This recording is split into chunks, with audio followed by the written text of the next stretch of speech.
Hoje nós vamos dar início a uma nova série, e eu convido os irmãos para que abram suas Bíblias na maravilhosa carta de Efésios, capítulo 1, a nova série cujo título nós pegamos emprestados de um livro do Bryan Chapell, comentário de Efésios, cujo título é A Glória de Cristo na Vida da Igreja. A Glória de Cristo na Vida da Igreja. Nós cremos que este título reflete bem a mensagem de Paulo aos Efésios capítulo 1. Nosso propósito, irmãos, pela graça de Deus, é expormos toda esta carta. Eu, reverendo Wellington, reverendo Wilson, nós iremos, a partir de hoje, iniciamos a exposição desta carta e não temos pressa. Creio que até o final do ano nós vamos conseguir terminar os 6 capítulos desta maravilhosa carta de Paulo aos Efésios. Hoje nós vamos tratar apenas dos 2 primeiros versículos. Como nós não estamos com pressa, então nós vamos bem calmamente investigando com todo cuidado os tesouros que nós temos aqui na preciosa e bendita palavra do Senhor. Efésios capítulo 1, versículos 1 e 2, peço que os irmãos acompanhem com interesse a leitura e a exposição da palavra do Senhor, que diz assim: Paulo, apóstolo de Cristo Jesus, pela vontade de Deus, aos santos que vivem em Éfeso e são fiéis em Cristo Jesus, que a graça e a paz de Deus, nosso Pai, e do nosso Senhor Jesus Cristo estejam com vocês. Até aqui a palavra do Senhor. Vamos mais uma vez orar? Pai Celestial, nós, ó Deus, damos graças ao Senhor, porque o Senhor preservou, ó Pai, o Senhor inspirou o teu servo Paulo para escrever esta preciosa carta, com tantos ensinamentos preciosos também, e o Senhor fez com que esta carta fosse preservada até hoje, para que nós, Igreja do Senhor, fôssemos instruídos, pudéssemos ser instruídos pelo Senhor através desta carta. Nós agradecemos por isso e pedimos, como teu servo Samuel orou há pouco, que o Senhor, ó Deus, nos abençoe na exposição, ó Deus, da tua palavra, que, ó Deus, o teu povo seja bom ouvinte e que todos nós sejamos também praticantes da tua palavra. Ó Deus, pedimos estas bênçãos em nome de Jesus. Amém. Irmãos queridos, eu estou convencido de que uma grande crise nos dias de hoje, não que seja própria apenas dos dias de hoje, na vida das pessoas, é a crise de identidade. Recentemente eu fui convidado para falar a jovens e adolescentes numa igreja em outra cidade.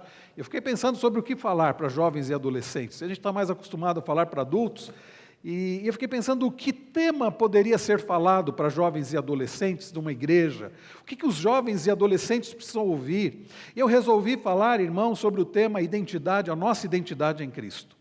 Porque eu sei que os nossos adolescentes e os nossos jovens precisam saber quem são em Cristo Jesus. Mas pensando sobre esse assunto, irmãos, eu cheguei à conclusão que não somente os nossos adolescentes e jovens precisam saber quem são, e quem são em Cristo, mas todos nós precisamos. Há como eu disse, uma crise geral de identidade neste mundo. E mesmo no meio daqueles que se dizem do Senhor Jesus, parece que experimentam essa crise de identidade. E isso se reflete nas igrejas, porque eu percebo, irmãos, na variedade de igrejas no meio evangélico, igrejas com as mais variadas propostas, e o que eu penso são pessoas que ainda não entenderam quem são em Cristo. Teologias as mais diversas e muitas delas não bíblicas.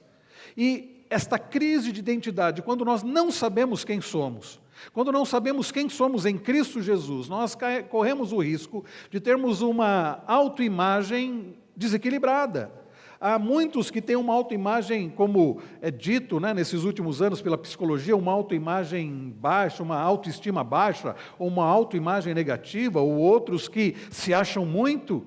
E como escreveu muito bem Timothy Keller no seu livro O Ego Transformado, que a questão não é pensarmos positivamente a nosso respeito ou negativamente, não é baixa estima ou autoestima, a questão é não pensarmos em nós ou não ficarmos concentrados em nós mesmos.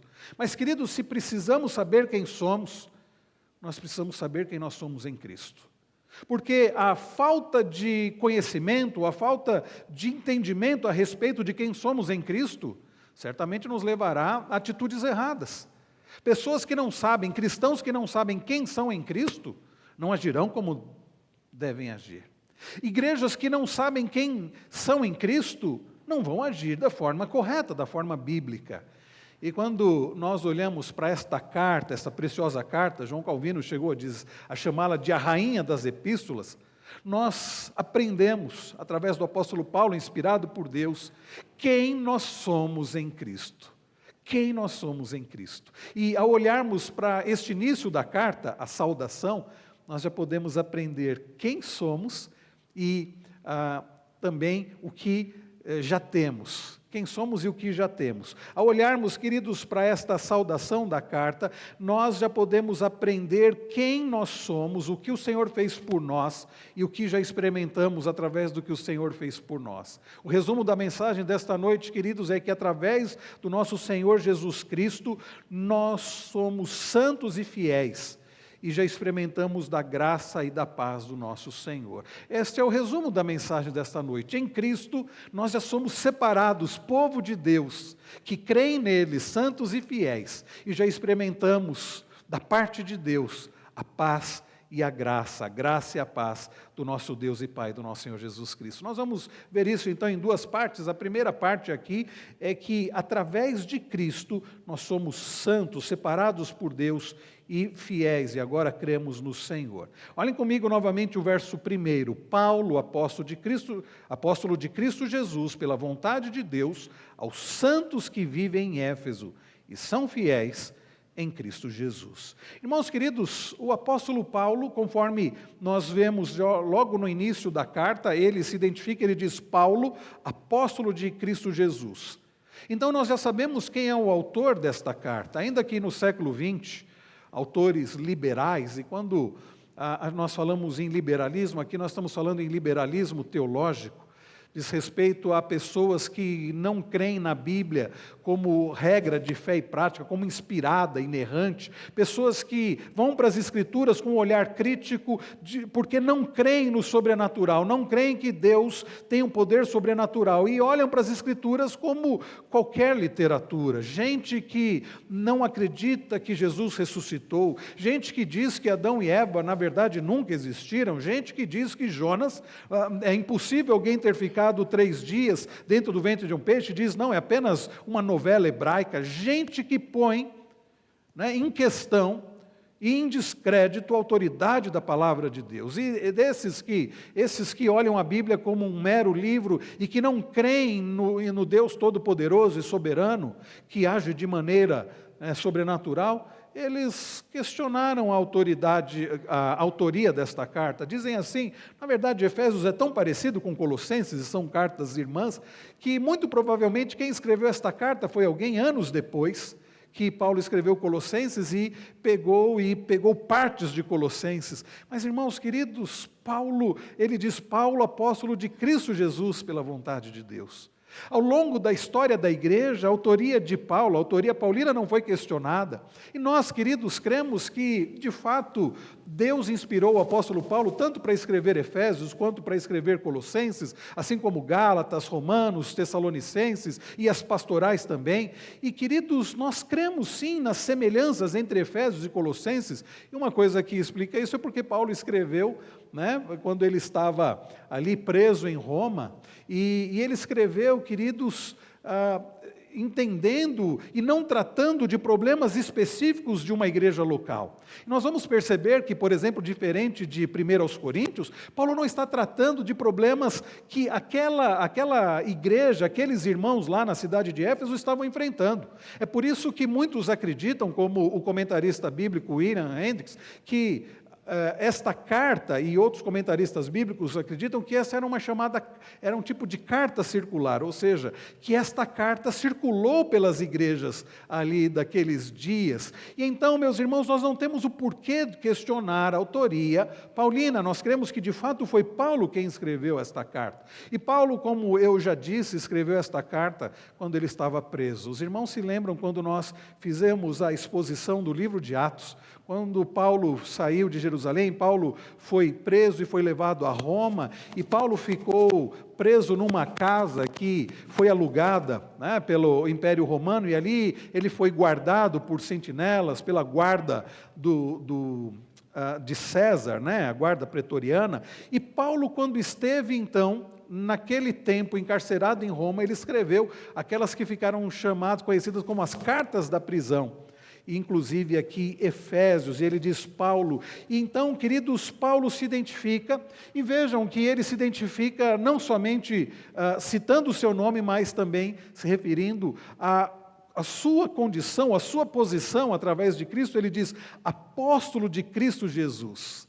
Paulo, meus irmãos, foi alguém, e ele mesmo se considerava um apóstolo fora de tempo.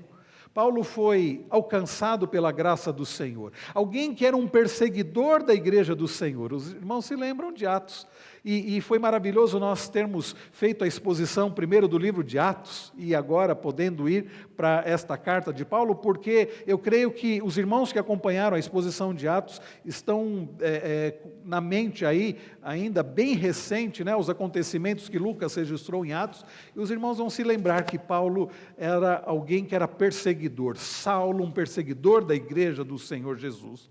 Pelo seu zelo farisaico, seu zelo judaizante, ele entendia que os cristãos nada mais eram do que pessoas que seguiam uma seita, e que Jesus Cristo, por ter sido crucificado, e ele se lembrava do texto do Antigo Testamento que dizia, maldito que for pendurado no madeiro. Então Saulo entendia que Jesus era um maldito.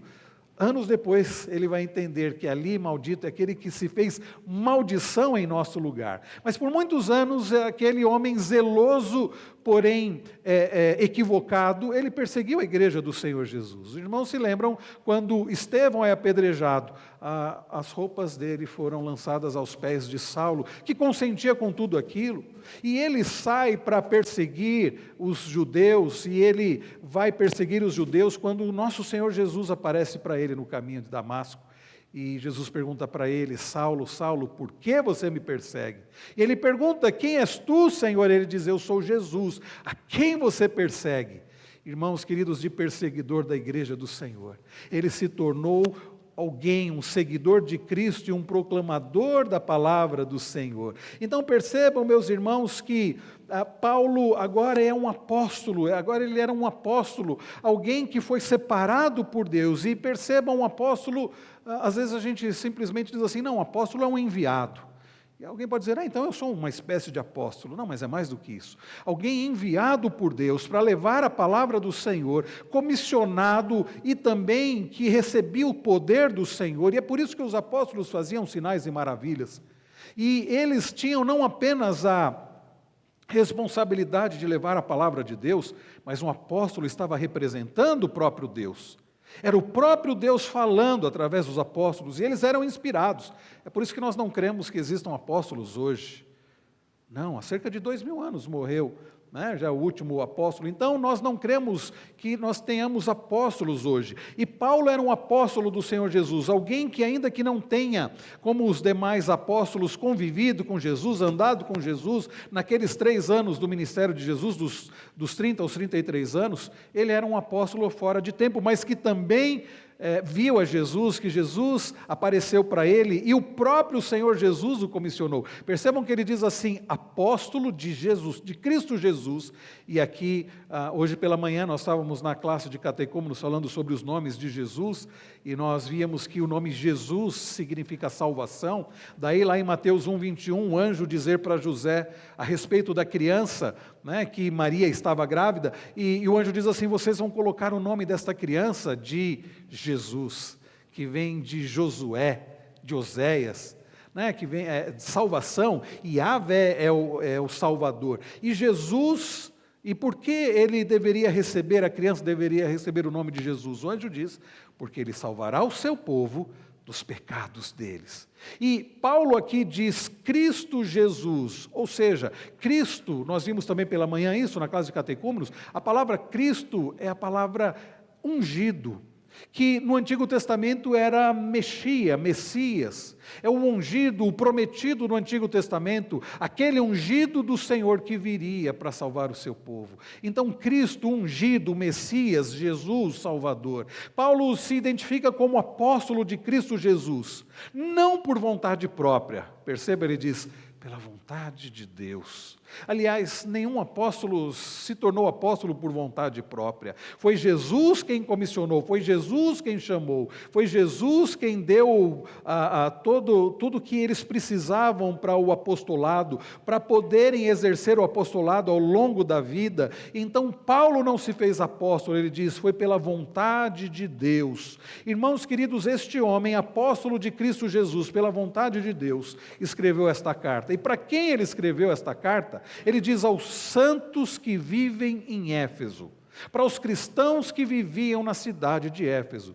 E aí os irmãos vão se lembrar também, na exposição que nós tivemos do livro de Atos, que o apóstolo Paulo passou pela cidade de Éfeso.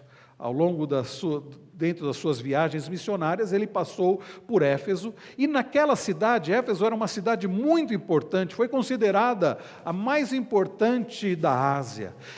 Éfeso tinha um porto e tinha uma relação comercial muito importante, e por isso, por causa do seu comércio, foi uma cidade muito próspera e importante, mas Éfeso ficou conhecido não somente por causa da sua importância em termos dos negócios, em termos financeiros, mas também em termos religiosos. Se os irmãos se lembram, era em Éfeso que havia o chamado Templo da deusa Diana, ou Ártemis. A deusa Diana, e esse templo era tão suntuoso que foi considerado uma das 7 maravilhas do mundo antigo. E Paulo chegou àquela cidade, uma cidade idólatra, uma cidade onde as pessoas eram escravizadas pela idolatria e outros ganhavam dinheiro em cima daqueles escravizados pela idolatria e vendiam medalhas, né? Vendiam imagens e toda sorte de relíquias em relação ao templo da deusa Diana. E Paulo esteve ali naquela cidade. Aliás, das cidades que Paulo visitou, que Paulo pregou, foi a que ele mais ficou. Ele ficou ali ao longo de 3 anos. Ele alugou um local que era conhecido como Escola de Tirano, e durante algumas horas, todos os dias, aquele servo do Senhor pregou a palavra do Senhor. E quando nós lemos lá em Atos 20, quando Paulo está se despedindo dos presbíteros de Éfeso, ele vai dizer assim: eu não deixei de pregar todo o desígnio de Deus. Eu fui de casa em casa, eu preguei de forma pública. Aquele servo do Senhor gastou 3 anos da sua vida pregando, ensinando o Evangelho, pregando a Jesus Cristo, o arrependimento de pecados e a salvação única e exclusivamente através de Cristo. E, irmãos, ali ele fundou uma igreja. E o trabalho prosperou. Quando nós lemos em Atos, diz a Bíblia que a igreja crescia e se santificava. Mas Paulo entendeu, movido pelo Espírito Santo, que ele deveria ir para Jerusalém. E ele saiu de Éfeso, e ele foi para Jerusalém. Os irmãos se lembram o que aconteceu em Jerusalém. Depois ele vai para Roma, preso, e anos depois, ele escreve esta carta para aqueles, muitos deles, filhos na fé de Paulo, gente que havia ouvido o Evangelho, gente que antes era escravizada pelo pecado. Quantos desses, meus irmãos, que receberam esta carta, que faziam parte da igreja em Éfeso, eram escravos da idolatria da deusa Diana, ou Ártemis? Quantos desses, quem sabe, até ganhavam dinheiro? Aliás, lá em Atos nós lemos que muitos deixaram as suas magias e queimaram seus livros. Agora serviam ao Senhor Jesus. Mas percebam, irmãos queridos, Paulo está escrevendo esta carta endereçada a eles, e não somente a eles, como eu disse, esta foi provavelmente uma carta circular, mas uma carta que o Senhor preservou para nós hoje. E percebam, queridos, é a palavra de Deus inspirada, inerrante, suficiente, a palavra viva do Senhor. E Paulo se refere àqueles servos do Senhor com a expressão aos santos que vivem em Éfeso. Irmãos queridos, Paulo, ao usar esse termo santos, ele não está dizendo que aquelas pessoas eram pessoas assim, muito corretas, eram pessoas que não faziam nada de errado, porque às vezes a gente ouve a palavra santo, a gente associa com isso, né, com a ideia de perfeição. Fulano é muito santo. ele quase não peca. É uma pessoa assim muito santa. E dentre o catolicismo apostólico romano é falado dos santos, né, que inclusive para eles tem um poder, né, de intercessão, e nós não cremos nisso. Então, o que nós cremos, irmãos, e o que Paulo quer dizer aqui com essa expressão santos, ele está dizendo aqueles que foram separados por Deus. Porque um dos significados da palavra santo, isso desde o Antigo Testamento, é a ideia de separado. Nós somos santos vivendo em Cristo. Paulo, então, ele se refere àqueles nossos irmãos de Éfeso, que antes eram escravos do pecado, que antes estavam perdidos, escravizados pela idolatria, alcançados pela maravilhosa graça do Senhor, que nós cantamos há pouco. Agora eles pertencem ao Senhor. Eles não são de Diana, eles não são de si mesmos, eles não são do diabo, eles não são de César, eles são de Cristo, eles pertencem a Deus. Como João vai descrever lá no capítulo 1 do Evangelho de Jesus, todos quantos o receberam, deu-lhes o poder de serem feitos filhos de Deus, gente que agora pertence ao Senhor. Então, quando Paulo se refere àqueles nossos irmãos como santos, está dizendo, é gente que pertence ao Senhor, nós somos os santos de Deus. Ainda que pecadores, ainda que imperfeitos, nós somos santos do Senhor. Então percebam, irmãos, que essa ideia aqui, são separados por Deus, é o povo de Deus. E se você faz parte do povo de Deus, você é santo. Você também é santo. O apóstolo Pedro, escrevendo na sua primeira epístola, 1 Pedro, capítulo 2, verso 9, ele se refere àqueles que pertenciam a Cristo dessa forma. Ele diz assim, vocês são raça eleita, nação santa, povo de propriedade exclusiva de Deus. Vocês que antes não eram povo, mas agora são povo de Deus.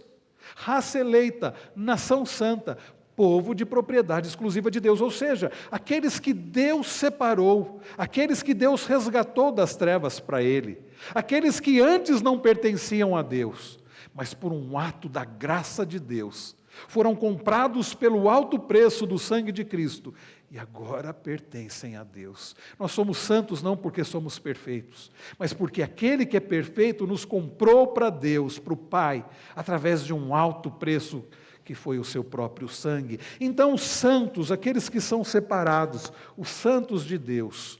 Então se você está em Cristo, se você já pertence a Cristo, você também é chamado de santo, você já foi separado, você já não vive para você mesmo. O próprio apóstolo Paulo disse assim, logo já não sou eu quem vive, mas Cristo vive em mim. E é por isso que ele diz, numa das suas epístolas, porque se vivemos, para o Senhor vivemos, e se morremos, para o Senhor morremos. Quer pois vivamos ou morramos, somos do Senhor, pertencemos ao Senhor, somos santos, ou seja, separados, e para o Senhor, que vivem para o Senhor. Quando você separa algo para um uso especial, você está santificando. Daqui a pouco nós iremos orar pelos elementos da ceia, e o que nós faremos? Nós iremos separar do uso comum para um uso tão especial, que é a ceia do Senhor. O pão continuará sendo pão, o cálice com o fruto da uva continuará sendo cálice, mas agora separado para o uso especial. E nós, meus irmãos, fomos separados, não para de domingo virmos à igreja e passarmos algum tempo aqui cantando, ouvindo a palavra, orando, não. Nós somos comprados por alto preço e separados por Deus e para Deus, e toda a nossa vida é do Senhor. Mais uma vez, citando João Calvino, ele dizia que o mundo é o teatro de Deus. E ele falava sobre vivermos corandel, ou seja, vivemos diante da face de Deus. E queridos, nós pertencemos a Deus e toda a nossa vida é do Senhor. Nós vamos perceber nesta carta, aqui é apenas uma observação, que nos três primeiros capítulos, Paulo vai falar sobre o que Deus fez em nós, para nós, em Cristo. E nos outros 3 capítulos, e a carta é bem dividida assim, capítulos 1 a 3 nós temos os indicativos, e os capítulos 4 a 6 nós temos os imperativos. Então primeiro Paulo nos ensina quem somos em Cristo, e depois Paulo, a partir do capítulo 4, vai dizer o que nós que pertencemos a Cristo, que somos de Cristo, separados e fiéis, como devemos viver, o que fazer. E é por isso que nós vamos ler Paulo falando sobre os deveres dos maridos, das esposas, dos pais, dos filhos, dos senhores, dos servos, coisas muito práticas. Mas aqui, meus irmãos, quando já desde o início Paulo, se referindo àqueles cristãos como santos, Paulo está dizendo, é gente que foi separada por Deus, gente que pertence a Deus, e não apenas algumas horas da semana. Nós somos de Deus toda a nossa vida, em todo o tempo. Então não se esqueça, agora você está aqui na igreja, nesse ambiente tão gostoso, nesse ambiente tão, você pode achar tão assim, propício para adoração, para oração, mas e amanhã no seu trabalho? E amanhã nos seus desafios? E amanhã no seu relacionamento? E amanhã entre os seus amigos? E amanhã na escola? Como você vai viver? Lembre-se, se você pertence a Cristo, você é do Senhor, e santo, e pertence ao Senhor, e vive para o Senhor sempre, e amanhã você deve fazer do dia de amanhã um ato de culto ao Senhor, seja através do seu trabalho, seja através dos seus relacionamentos, seja o que você fizer, tudo. 1 Coríntios 10:31, ele diz assim, portanto, quer comais ou bebais ou façais outra coisa qualquer, fazei tudo para a glória de Deus. Por quê? Porque nós pertencemos a Ele, santos. E percebam, queridos, que Paulo usa uma outra expressão. Ele vai dizer aqui também, santos que vivem em Éfeso e são fiéis em Cristo Jesus. Santos que vivem em Éfeso e que são fiéis. Percebam, irmãos queridos, que aqui a ideia de fiéis é a ideia de alguém que crê. A ideia é alguém que crê no Senhor, e por isso ele é fiel. Um fiel é alguém que é um crente, alguém que crê, e é fiel em quem? Fiel em Cristo Jesus, fiel em Cristo Jesus, ou seja, em outras palavras, é alguém que é fiel nele. E se os irmãos perceberem, eu coloquei na pastoral do boletim, uma devocional aí, um artigo, que fala justamente sobre isso, e essa expressão vai aparecer muitas vezes aqui em Efésios, vai aparecer dos versos 3 a 14, como nós veremos no próximo domingo, essa ideia de estarmos nele, e significa aqui, meus irmãos, que o que nós somos através de Cristo e somos em Cristo. Nós não somos santos em nós mesmos, nós não somos fiéis por nós mesmos ou em nós mesmos. Paulo deixa claro, fiéis são fiéis em Cristo Jesus, ou seja, nele, pois tudo que nós somos é em virtude da nossa união com Cristo, santos e fiéis. Não sei se os irmãos perceberam o cântico que nós cantamos, diz assim, escolhido, né? Perdoado, eu sou quem dizes que eu sou, tu és por mim até o fim, eu sou quem dizes que eu sou. Quem você é? Não é o que você é em você mesmo, aqueles que estão em Cristo são o que são em Cristo. Isso é maravilhoso, porque em nós mesmos nós não somos nada, mas em Cristo nós somos perdoados, em Cristo justificados, em Cristo nós já somos, irmãos, até considerados glorificados. O que vai acontecer, mas nós já estamos em Cristo, nós já somos em Cristo. Então, para resolver o problema da nossa identidade, você precisa saber, você precisa ter certeza de quem você é, não através de você mesmo, não através da sua família, não através das suas atitudes, mas o que você é, quem você é, em Cristo. Em Cristo, queridos, nós somos perdoados. Em Cristo, nós somos justificados. Em Cristo, nós já podemos nos considerar glorificados, como eu disse, o que vai acontecer. Então, meus irmãos, o chamado do Evangelho à santidade é de acordo com o que nós somos nele. Nós já pertencemos a Cristo. E mais uma vez eu quero deixar essa pergunta para você. Você já pertence a Cristo? Porque se você não pertence a Cristo, você não é nada nele. E se você não é nada em Cristo, você não é nada. Porque nós não somos nada sem o Senhor. Nós não somos nada. Mas graças a Deus que em Cristo nós já somos filhos de Deus, nós já somos perdoados, nós já pertencemos a Deus. O chamado do Evangelho, queridos, mais uma vez eu digo, a santidade é de acordo com o que somos em Cristo. Já somos santos, Deus nos separou para Ele e nós somos fiéis. Em primeiro lugar, é isso que nós aprendemos. Quem nós somos? Santos e fiéis. Quando Paulo esteve em Éfeso, ele pregou a palavra de Deus, como eu disse, quando nós olhamos nos capítulos 19, no capítulo 19, versos 18 e 19, lá de Atos, nós lemos o seguinte: muitos dos que creram vieram confessando e denunciando publicamente as suas próprias obras, ou seja, eram obras pecaminosas. Aliás, a nova versão transformadora traduziu assim: obras pecaminosas. Também muitos dos que haviam praticado magia, reunindo os seus livros, os queimaram diante de todos. Essas pessoas, meus irmãos, foram separadas por Deus, santificadas e se tornaram fiéis, passaram a crer no Senhor e a pertencer ao Senhor, foram libertas da escravidão do pecado, foram santificadas, gente que ouviu a palavra de Deus, judeus, gregos, praticantes de magia, adoradores de Diana, eles ouviram a palavra de Deus, foram alcançados pela maravilhosa graça do Senhor, foram separados por Deus. Aliás, Jesus vai dizer: todo aquele que o Pai me enviar, de modo nenhum lançarei fora. Foram enviados por Deus, o Pai, a Cristo, e não foram lançados fora, assim como nós. Eu quero crer que esta também é a sua história, que você antes não pertencia a Cristo, mas agora você pertence, que antes você vivia para você mesmo e condenado à morte eterna, mas agora você pertence ao Senhor e já não vive para você, mas vive para o Senhor. Gente que foi liberta do império das trevas, que foi feita filho de Deus, que não era povo, mas agora é povo, nação santa, propriedade exclusiva de Deus. É esta a sua situação? Espero que seja. Assim também nós que fomos separados por Deus em Cristo para Ele.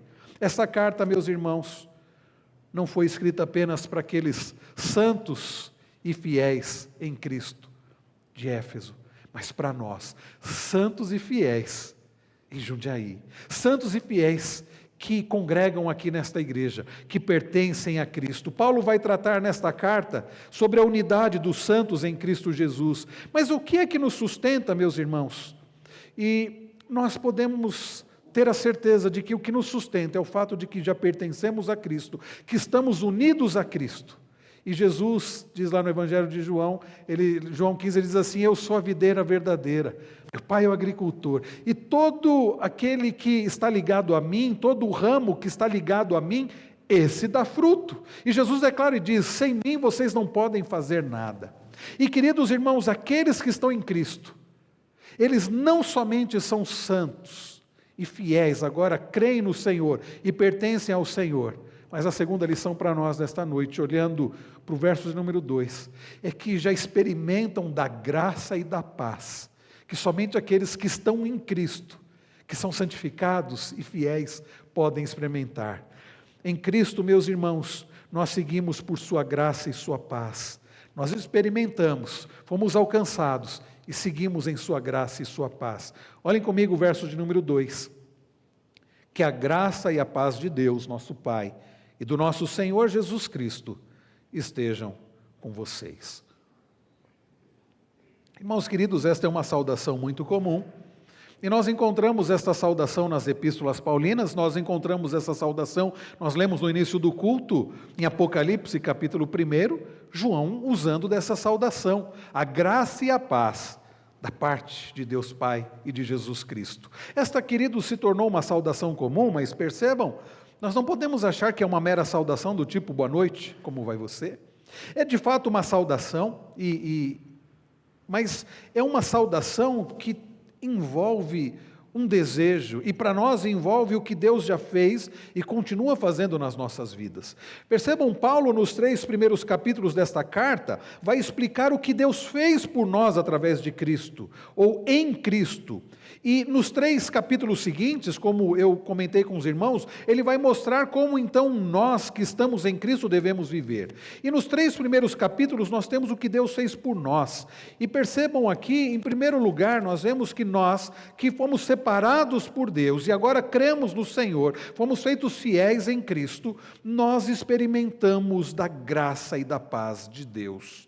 Percebam que a primeira palavra que Paulo usa aqui, ele diz que a graça. E o que é a graça? Esta palavra é muito significativa e ela aparece muito no Novo Testamento, e como eu disse, é muito mais do que uma simples saudação. Ainda que possa ser, e Paulo usa, eu não me lembro se é no final de 1 ou 2 aos Coríntios, Paulo usa essa saudação e em algumas Bíblias até traduz por alegre-se, quando ele fala sobre a graça, da ideia de alegre-se. Mas é mais do que uma simples saudação, porque graça é o movimento de Cristo em nossa direção. Percebam que se nós fomos resgatados por Deus de uma vida de escravidão do pecado, e não somente aqueles que antes eram adoradores da deusa Diana, da falsa deusa Diana, mas todos nós que vivíamos para nós mesmos, nós fomos resgatados por Deus desta vida de escravidão do pecado, se pertencemos a Deus, e nenhuma condenação há para nós, como Paulo escreve em Romanos 8:1, é porque a graça de Deus nos alcançou. Nós fomos alcançados pela graça de Deus. Eu não sei se os irmãos prestaram atenção num outro cântico que nós cantamos, e eu até separei a letra aqui. Ele diz assim: quem tem poder sobre o pecado, o seu amor é poderoso, o Rei da Glória, o poderoso Deus. A terra treme com sua voz e nos deixa maravilhado, o Rei da Glória, o poderoso Deus. Aí o refrão: maravilhosa graça, teu amor que não falha, tomou o meu lugar, levou a minha cruz. Teu sangue me salvou, minha dívida pagou. Jesus, eu canto, porque hoje livre sou. Aqui nós cantamos uma letra um pouquinho diferente, né? Uma versão um pouco diferente, mas essa é a ideia. Maravilhosa graça. Essa graça que fez com que o Senhor nos resgatasse, que fez com que o amor do Senhor não falhasse, que fez com que o Senhor tomasse o nosso lugar, que fez com que o Senhor levasse a nossa cruz. Graça, meus irmãos, é isso, é o movimento de Deus através de Cristo em nosso favor. O cântico diz mais, que nós cantamos há pouco: quem traz a paz ao caos dos homens, né? É essa a ideia. Nós fomos resgatados pela maravilhosa graça do Senhor. Um hino, americano ficou muito conhecido, e talvez você conheça, muito provavelmente você conheça, é o Amazing Grace, maravilhosa graça, que foi escrito por John Newton. John Newton, eu não sei quantos irmãos conhecem a história daquele homem, um homem que durante a sua vida, por muito tempo, ele trabalhou num navio negreiro. Um navio que transportava pessoas, da África, que levava até os Estados Unidos, fazendo daquelas pessoas escravas. E aquele homem passou parte da sua vida trabalhando num navio negreiro, até que ele foi alcançado pela maravilhosa graça do Senhor. E ele dizia algo: eu só sei de uma coisa, que eu sou um grande pecador, mas eu tenho um grande Salvador. Um homem que se entendia como um grande pecador. Ele de forma alguma se orgulhava do seu passado, mas ele entendia que ele tinha um grande Salvador. E ao olhar para a ação do Senhor sobre a vida dele, ele escreveu o famoso hino Amazing Grace. Maravilhosa graça. Ele diz: maravilhosa graça, como é doce o som que salvou um miserável como eu. Eu estava perdido, mas agora fui encontrado. Eu estava cego, mas agora vejo. Ele diz: foi a graça que ensinou o meu coração a temer, e a graça aliviou os meus medos. Quão preciosa foi esta graça! O momento em que acreditei pela primeira vez. Maravilhosa graça. Sim, meus irmãos, a graça do Senhor, ela é maravilhosa. Tudo, queridos, que nós temos é pela graça. A salvação é pela graça. Aliás, nós vamos ver isso no capítulo de número, tanto no capítulo 1, mas de forma muito clara no capítulo 2, Paulo dizendo no verso 8, pela graça vocês são salvos mediante a fé. Isso não vem de vocês, nem a graça, nem a fé vem de vocês, é dom de Deus. Irmãos queridos, a graça é a fonte, a graça é o que Deus fez por nós. Você deseja essa graça para os seus irmãos? Então, quando você saúda o seu irmão dessa forma, dizendo graça e paz, você está desejando isso? Você está desejando a bondade do Senhor? William Hendricks é um comentarista bíblico que eu consultei preparando esse sermão, ele diz o seguinte: esta palavra pode às vezes indicar bondade, como uma qualidade ou atributo de Deus, ou do Senhor Jesus Cristo. É a bondade. Quando você deseja para o seu irmão graça, você está desejando que a bondade de Deus seja sobre ele. Aliás, essa não é uma definição bastante comum? O que é graça? Favor imerecido? É claro que é muito mais do que isso. Certo teólogo fez essa comparação. Se alguém chegar, por exemplo, e te pedir alguém que você nunca viu, nunca te fez mal nem bem, alguém que você nunca viu, como acontece muito aqui na igreja, muitos transeuntes eles passam e eles param ali na porta, os diáconos já estão até acostumados, nós já até temos um lanchinho ali separado, eles dizem assim, eu quero alguma coisa para comer. Geralmente eles pedem dinheiro, né? Mas geralmente eles querem, de vez em quando eles pedem alguma coisa para comer e os diáconos já têm. E quando você faz isso é um favor imerecido. Aquela pessoa não trabalhou por aquele lanche, aquela pessoa não trabalhou por um auxílio financeiro para ela pegar um ônibus, mas você deu, você fez um ato, né? Esse é um favor imerecido. Agora imagine alguém chegar até você. Alguém que lhe fez mal, alguém que fez mal à sua família, alguém que o prejudicou profundamente, alguém que é um inimigo seu, e aí você faz algo de bom para ele. Bem, isso está mais próximo do que a Bíblia chama de graça, porque nós não éramos pessoas indiferentes simplesmente em relação a Deus, não éramos pessoas que nunca havíamos feito nada de bom nem de mal para com Deus. Nós éramos inimigos de Deus, pecando contra o Senhor, ofendendo a Deus através do nosso pecado. E a Bíblia diz que éramos inimigos de Deus, mas Deus nos alcançou pela sua graça. E através de Cristo nos dá a salvação. Então, graça é muito mais do que um favor imerecido. É um favor para alguém que era contra Deus, que ofendia Deus, mas recebe graça. É alguém que recebe a bondade de Deus. Eu penso que Davi falava sobre isso no Salmo 23. Bondade e misericórdia certamente me seguirão todos os dias da minha vida. Davi está dizendo, é a graça do Senhor que vai me seguir durante toda a minha vida, que vai me acompanhar pela minha vida. Também pode descrever então o estado de salvação. Graça se refere, sem dúvida alguma, ao espontâneo e merecido favor ativo de Deus. Hendricks ainda completa, sua amorosa e gratuita bondade em operação. A salvação concedida aos pecadores sobrecarregados de culpa. Isto, queridos, é graça. Paulo está escrevendo a pessoas que antes não pertenciam a Deus, mas foram alcançados por Deus, não porque mereciam, nem mesmo porque buscaram, mas porque foram buscados pelo Senhor. Reverendo Wellington comentou de manhã que na aula dos jovens estão tratando sobre parábolas, tratou da parábola, foi da dracma perdida, da ovelha perdida também e do filho pródigo, dracma e ovelha. E Jesus conta essas parábolas. O homem que, perdendo uma das ovelhas, né, uma ovelha desgarrando, ele deixa as 99 e vai em busca da que se perdeu. Vai em busca da que se perdeu. Não porque ela merecia, mas porque ela precisava ser encontrada. A mulher que perde a dracma, a moeda, e varre a casa até encontrar. Irmãos, Jesus mostrando que quem vai em busca do pecador é Deus, é o Pai.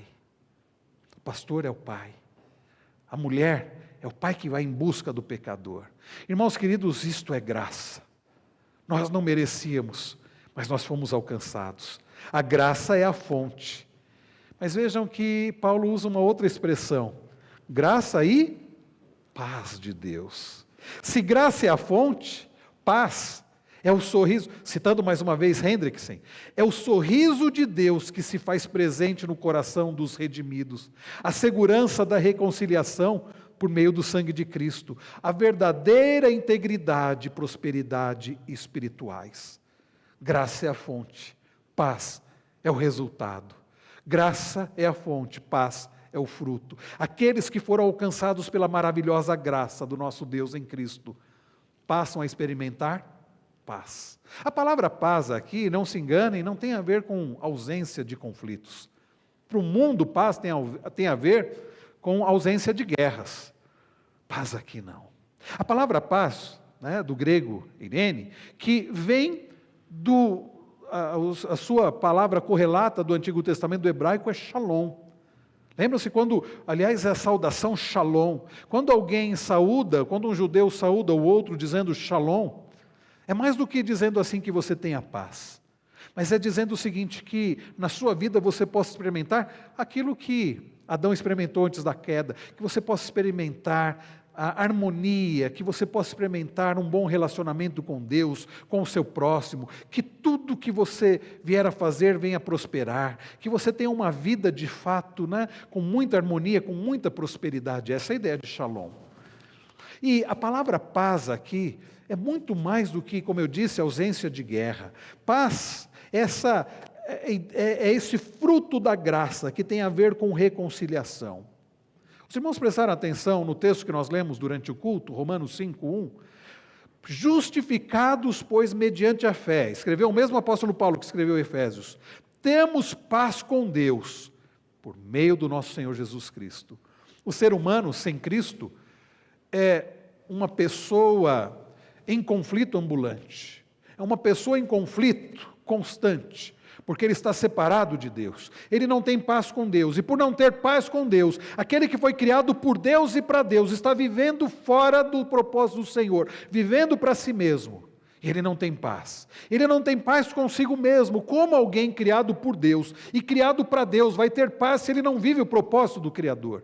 E ele não vai experimentar da verdadeira paz também, horizontalmente. Ele não tem a paz vertical, ele não tem paz com Deus, ele não tem paz com ele mesmo, ele é um conflito ambulante, alguém em busca de satisfação, em busca da paz. Ele vai buscar a paz através de tentar fazer coisas boas, ou através de bens, ou através de pessoas, mas ele não vai encontrar, porque esta paz, como diz o antigo cântico, esta paz que sinto em minha alma, não é porque tudo me vai bem, mas é por causa de Cristo. Reconciliados, justificados, pois mediante a fé, temos paz com Deus, por meio do nosso Senhor Jesus Cristo. Paz aqui, meus irmãos, é aquele estado de espírito, daqueles que agora foram reconciliados com o Criador, por quem foram criados e para quem foram criados.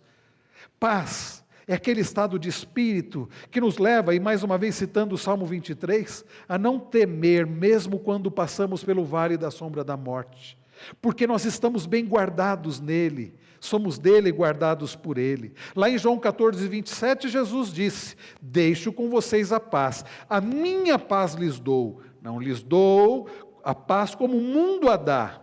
O mundo não tem como dar essa paz que só Jesus pode dar. E aí Jesus complementa que o coração de vocês não fique angustiado, nem com medo. E por que, queridos, Jesus pôde dizer aos seus discípulos que o coração de vocês não fique angustiado nem com medo, mesmo diante de tudo que Jesus iria passar, a traição, a prisão, a crucificação? Ele diz: porque eu estou dando a minha paz para vocês. E mesmo depois da ressurreição, Jesus subiu aos céus, mas os seus discípulos não precisariam experimentar, ficar com medo nem angustiados, porque eles já tinham a paz do Senhor. E se você já tem a Cristo, se você já está em Cristo, você já pode experimentar essa paz. Lá em Filipenses 4:7, Paulo diz que a paz de Deus, que excede todo entendimento, que guarda o coração e a nossa mente em Cristo Jesus. A paz com Deus resulta em paz com as pessoas, vai também resultar também em paz com os outros. E nós temos paz. É a paz independente das circunstâncias. É a paz que aquele que pertence a Cristo, que foi separado por Deus e agora pertence a Deus, que crê nele, são os fiéis em Cristo, que estão ligados a Cristo, podem experimentar, aqueles que foram alcançados pela maravilhosa graça do Senhor. Bryan Chapell, ele escreve no seu comentário: assim, por meio dessas simples palavras, graça e paz, Paulo ressalta a boa nova de que Deus provê o que não podemos realizar por nossa própria conta. Deus provê o que não podemos realizar por nossa própria conta. Aqueles que pertencem a Cristo já experimentam disso. E é por isso que nós podemos nos saudar dessa forma, graça e paz, desejando que a bondade de Deus, que a paz de Deus, que tudo que nós não podemos prover por nossa conta própria, em Cristo, o Senhor continue provendo para os nossos irmãos. Queridos, nós aprendemos nesta noite quem nós somos. Aqueles que estão em Cristo já são santos, pertencem a Ele, foram separados por Ele para viver para Ele. são fiéis, creem no Senhor, pertencem ao Senhor. E sabe qual é a boa notícia? Vão permanecer, não porque somos bons, mas porque o Senhor prometeu não nos lançar fora. Porque o Senhor, através da sua graça, nos sustenta em fidelidade, em confiança, em fé nele. Por vezes, queridos, a nossa fé vai enfraquecer, é verdade. Muitas vezes isso vai acontecer. É interessante que a Confissão de Fé de Westminster, no capítulo 14, quando trata da fé salvadora, ela fala que por essa fé o cristão, segundo a autoridade do mesmo Deus, que fala em sua palavra, crê ser verdade tudo quanto nela é revelado, age de conformidade com aquilo que cada passagem contém em particular, prestando obediência aos mandamentos, tremendo as ameaças e abraçando as promessas de Deus para esta vida e para a vida futura. Mas na sequência diz assim: esta fé é de diferentes graus, é fraca ou forte, pode ser muitas vezes e de muitos modos assaltada e enfraquecida, mas sempre alcançará a vitória, atingindo em muitos a uma perfeita segurança em Cristo, e que não é somente o autor, mas também o consumador da fé. Queridos, nós podemos ter a bendita certeza que continuaremos pertencente ao Senhor. Aliás, Paulo diz lá em Romanos 8 que nem mesmo a morte vai poder nos separar do amor de Deus que está em Cristo Jesus. Se você pertence ao Senhor, você é santo, você faz parte da raça eleita, da nação santa, você é propriedade exclusiva de Deus. E nem mesmo a morte vai poder mudar isso. Se você pertence ao Senhor, você é fiel. E você vai continuar crendo, porque o Senhor não é somente o autor, mas Ele é consumador da nossa fé. E se você pertence ao Senhor, você já pode experimentar da graça e da paz, que aqueles que estão ligados a Cristo experimentam. Queridos, que Deus assim continue a nos sustentar através da sua graça e da sua paz, em Cristo Jesus, que por nós se entregou.